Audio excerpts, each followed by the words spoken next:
Picture this, you are standing at the very edge of America. The Atlantic Ocean is stretching out in front of you. Salt air, seagulls, looks like any other beach town, right? But something is off. Behind you, half buried in overgrown brush and crumbling concrete, sits an abandoned military base. Rusted fences, broken windows, a massive radar tower that looks like it was ripped straight out of a Cold War nightmare. Just standing there, silent. Now here is where it gets wild, according to some people. People who swear on everything they have got. Underneath your feet, deep in tunnels the government does not talk about, some of the most twisted experiments in American history went down.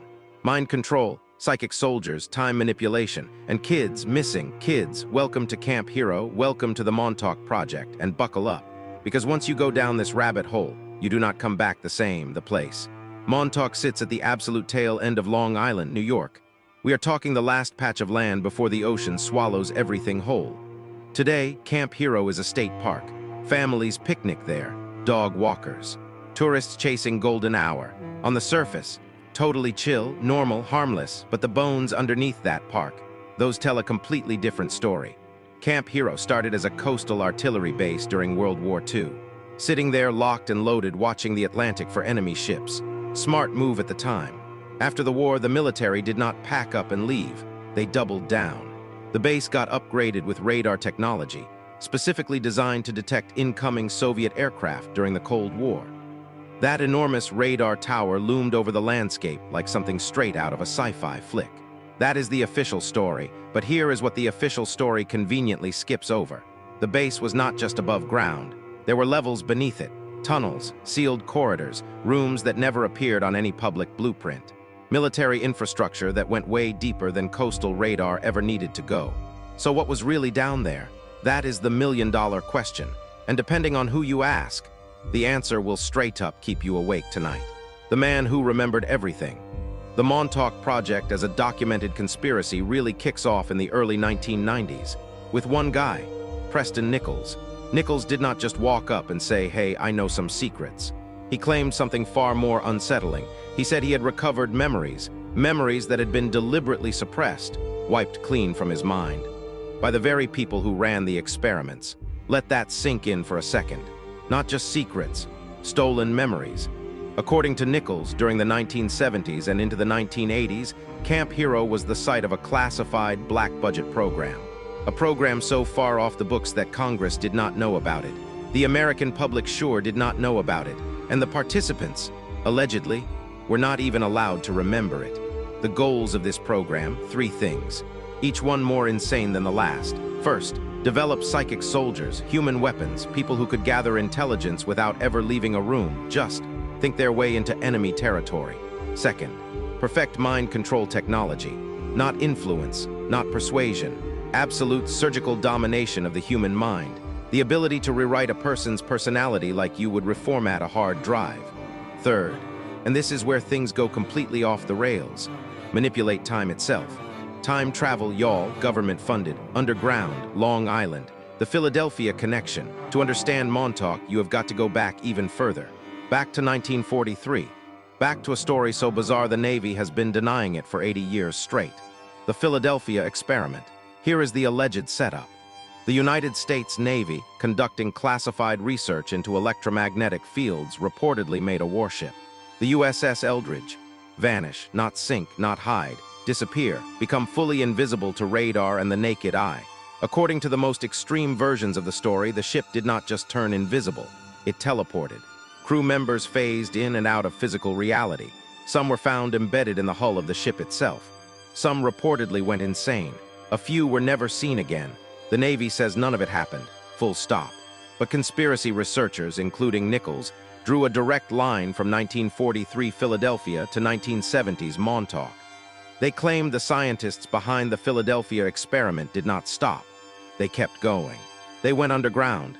They took their research to Camp Hero and pushed it decades further. In this version of history, Montauk is not a random location. It is the classified sequel nobody was supposed to read. The Montauk chair. Now we get to the part of this story that lodges itself in your brain and just stays there, the Montauk chair. Nichols described it as a device, part technology, part something else entirely, designed to do one specific thing. Take the thoughts inside a psychic's mind and make them real. Here is how it supposedly worked. A subject with heightened psychic sensitivity would sit in the chair. The chair was connected to an amplification system, equipment that could read and broadcast the electromagnetic output of the human brain. Whatever the subject focused on, whatever they pictured, the machine would project it outward, into physical reality. Imagine an object, it appears. Imagine a sound, it resonates through the room. Imagine a living creature.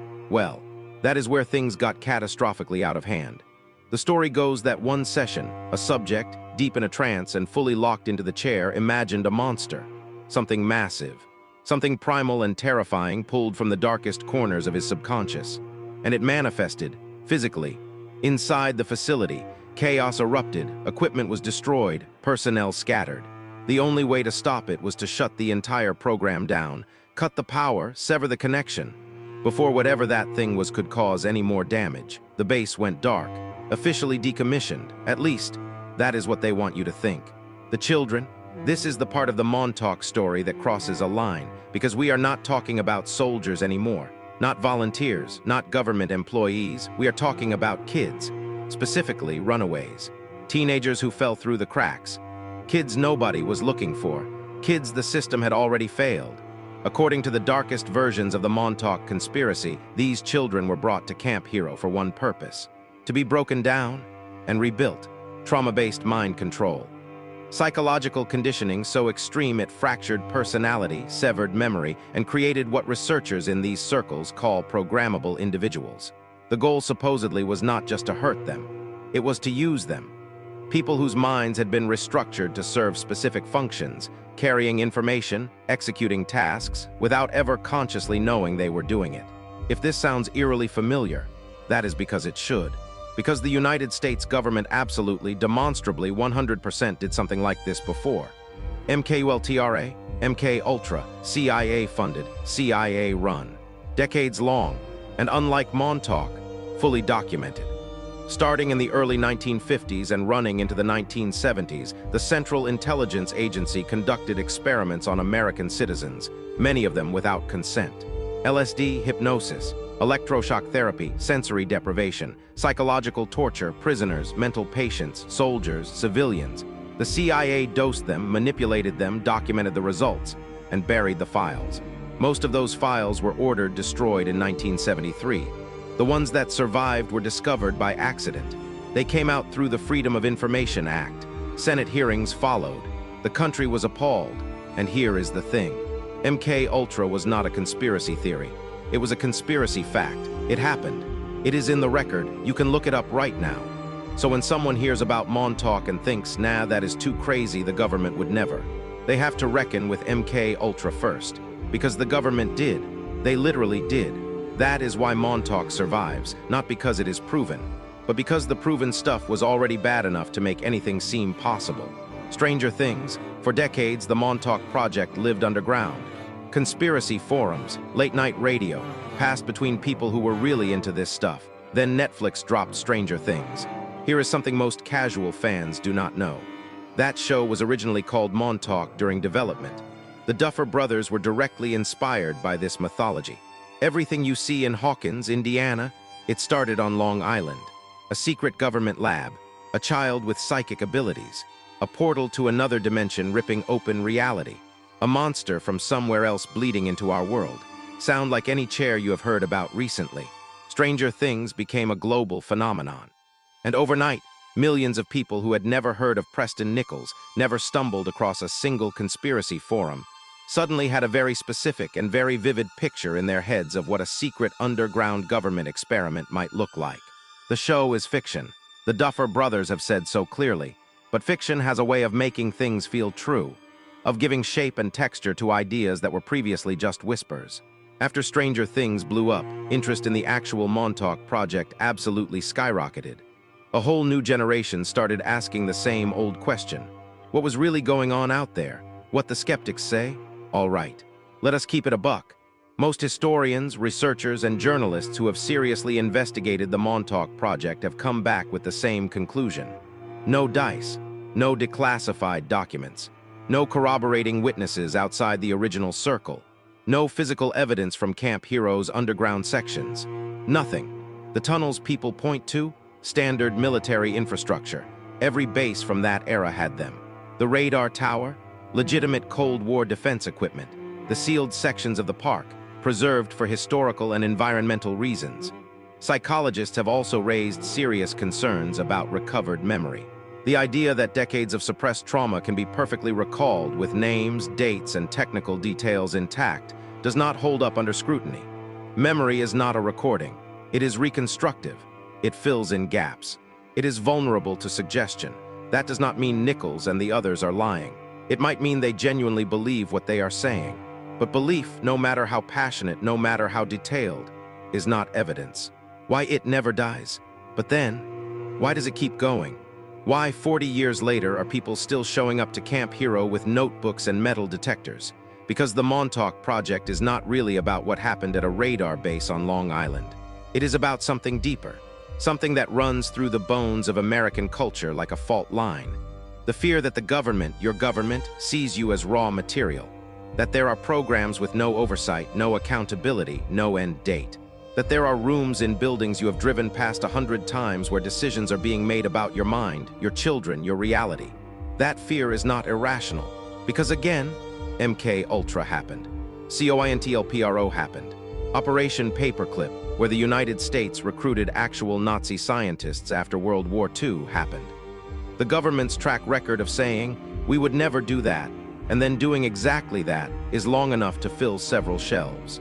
The Montauk Project is what happens when documented institutional betrayal collides with human imagination. When people know enough true history to understand that the unthinkable is sometimes very much thinkable. Is it a hoax? Almost certainly in its specific details.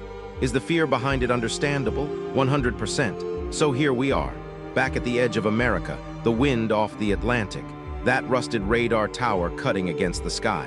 Families walking trails that run directly over sealed military tunnels nobody has officially explored. What happened at Camp Hero? A coastal defense installation monitored Soviet threats and was eventually decommissioned. That is the documented version. That is what the record shows. But the record also shows that the United States government spent decades conducting experiments on its own citizens, that it swore up and down it would never do. So maybe the real takeaway from the Montauk Project is not whether psychic chairs and time portals existed underneath Long Island. Maybe it is this: when your government loses your trust, really, fundamentally loses it, people do not stop imagining what you might be hiding. They escalate, they connect dots, they build myths that feel true, because the actual truth was already stranger than fiction. The Montauk Project lives in the space between what we can prove and what we can imagine.